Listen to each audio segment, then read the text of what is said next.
Here we are in Italy.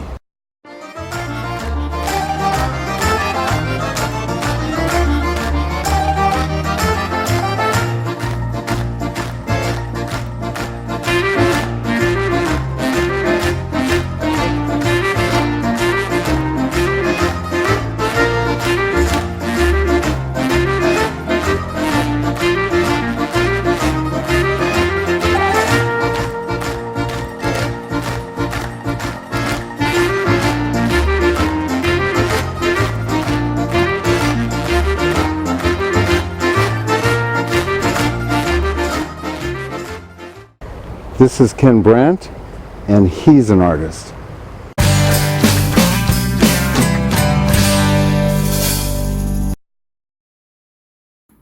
So this is Plein number 6 that I did for the trip so far, and we ventured out onto the countryside and traveled pretty far. It's probably about an hour drive or so. We were driving around and we found this old castle and a couple of buildings around it.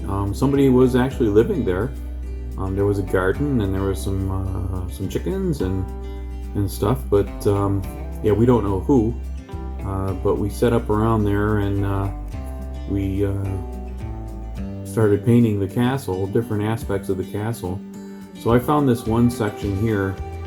You can see I took a close-up of it, and that's kind of what I concentrated on. There was a building, had a whole bunch of greenery growing on top of it, and some white flowers that were growing out of that as well. So I think it was like some sort of vinery that was growing all over it, and those were just the flowers. And it really caught my interest, so I decided I would paint that. So here I am putting in the outline for it, and again I did the same thing I've been doing right along.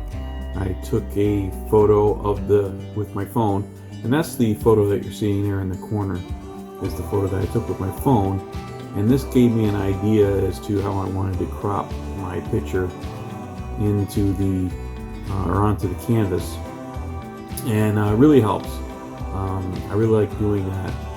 This way I can play with the composition a little bit, and it gives me an idea as to how much information I'm going to actually put on the canvas. And considering we were only going to be there for a short period of time, I didn't want to get too intricate with it. And I also keep in mind that I knew that I would be working on this later in the studio, so I would be able to enhance anything that I put on there while doing this plein air session. So basically what I did is I blocked it in using the color asphaltum, which is a earth color. It's kind of like burnt umber, but it's not quite as doesn't have that reddish, quite the reddish hue. It's more of a brown. And again, I guess back in the day, many years ago, this was asphaltum used to be called mummy black, and that was because they actually took the mummies from when they would dig them up from Egypt, and they would use the bandages, and they would grind that up, and they would actually make this color with it, which they do not do anymore, and there's a reason for that, because I think it's just because we don't have enough mummies to do that. Otherwise, I'm sure we would. So yeah, that's what I was. The asphaltum is the color that I was using there to kind of block in my initial drawing and composition, and then I went to I added some Payne's Gray to my palette at this point, and that's what you're seeing there, that bluish gray at the bottom. That's a mixture of Payne's Gray and variety of white titanium white that I might have been adding into there, and that's what I was using there. For the green, my greens were pretty basic throughout most of this trip. For the green, I was using the cad yellow light, and I was mixing that with at times I would mix it with the asphaltum, and at other times I was mixing that with the blue, and that would give me the different variations of green. And so for my warm yellow, I was using the cad yellow light, and for my cool yellow, I was using the Winsor & Newton lemon. And that's those were the two yellows I had on my palette at the time to mix my greens. And I would go back and forth depending on, you know, how close I wanted to match that up. So I did keep the composition kind of close up. And I think if you remember from the previous plein airs, I did one with the bridge, and there was a whole bunch of buildings. It's a kind of almost a complicated scene. So this time I wanted to go a little bit simpler in the composition, and that's why I went with just this building with the ivy growing over the top of it. And I wanted to try to utilize, because if you can see the sun is hitting the top of that building, and you have a shadow area along the one side, and there was you see the dark green right along the top there as it's coming over the edge of the wall, from the roof to the edge of the wall. That contrast is what I was really going for, and I did not accomplish that quite as well as I would have liked in the short period of time that we were doing this, but I did get a good start on it. When I get this in the studio, I'm kind of excited about getting a chance to work on this again, because I really can bring out that contrast a lot better than what I did here in this case. But I did capture the essence of what it was I was trying to paint, what captured my interest. So I did, I think I accomplished that fairly well. And again, I was playing around with, I really didn't know, I played around with the white and, or not so much white, but grays and blues for those flowers on the top, because in the sunlight, those flowers look almost white, but they're really not. They're like a very light grayish color. And in the shadow area, they darken up, and so I tried to add blue into the flowers to darken them up. And I'm not 100% sure, and I keep looking at the painting, and I'm not 100% sure that was as effective as I thought it would be in my mind. But I did give it a try. And so in the studio, I will be playing with that color as well. Probably won't go with the blue, probably go with a darker grayish color, and bring those flowers into the shadow area a little bit better. Darken up that green in the front along that edge of the roof line. I want to make sure that that door and window area along the wall there, I want to make sure those are really nice and crisp and dark.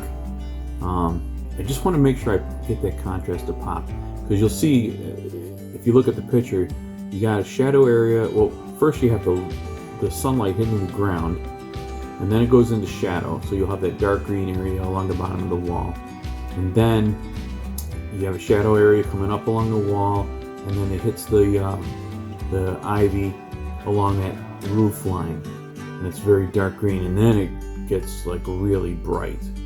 So there's a lot of yellowish green in there, and you can see along the front edge of that wall where the sun is hitting, where it comes down along the right hand side, there's a lot of yellow, greenish in the brighter areas, but then there's also a lot of shadow intermixed in there, and that's really what I need to accomplish when I do this in the studio. I need to really work on getting that that mottled look, that shadow, that playing, the contrast between the shadow and the light areas.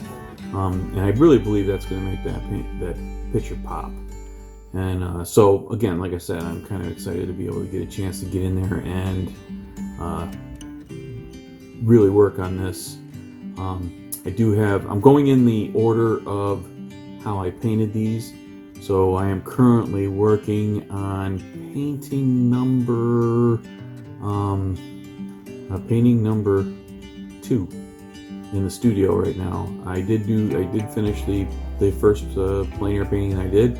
I'm now working on number 2, and this one was number 6 in the series of plein air paintings as we were going along here.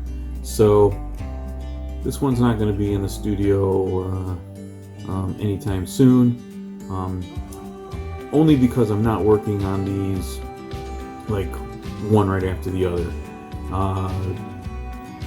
I do like to mix it up a little bit. I don't want to get bored working on landscapes. You gotta remember, I did 18 paintings when we were in Italy in a 5-day period. So that was a lot. And now that I'm back, I'm in the studio, and now I'm going to work on these 18 paintings and make them better. So that's a lot of going back and forth on the same, very familiar subject matter. And I do not want to get bored with my paintings. If you stand there and stare at something long enough, eventually you just don't want to look at it anymore. And I really don't want that to happen. So in between the working on these in the studio, I'm going to be doing some still life work, and just kind of switch it up a little bit so I don't get stale. And plus 2, there are different techniques that I use between landscape and still life. So I don't want to lose that skill or ability working on my still lifes, because I'm constantly paying a lot of attention to the landscapes. And then of course in between all that, I'll probably throw in some figurative paintings, because I really like doing those. And if there's any commissions that come along the way, I'll do those as well. So I try to keep myself fairly busy working on all the different kinds of genre of paintings that there are. I'd have to say my favorite to paint would be the still lifes. So here I am using this fan brush, and I did have a comment on the last video on utilizing the fan brush, and here I'm just using the very edge of this fan brush. It's a beautiful brush to use for leaf work. You don't want to press too hard on the canvas, because it'll make almost like depending on how you're holding that brush, it'll make a smiley face or a frowny face with the paint. So you got to be careful how you utilize that. And so here I am using the very edge, and I'm making the stippling, kind of like a stippling effect with these leaves and the ivy, and it's very effective. And what I'm going to do in the future here is I'm going to actually do a demonstration utilizing the fan brush and all the different effects that you can get with the fan brush, using the edges of it. I do like to use the fan brush for like when I'm doing a lake or water. A lot of times I'll use my fan brush to make those white lines across the water with the sunlight reflecting. That works out really nice with the fan brush. But I also love to use it for leaf type effects on trees, bushes. It works really well for that, and I do like to use it. So I will demonstrate that on all those different things I like to use it for, and how and the different effects that it makes. So look for that in the future.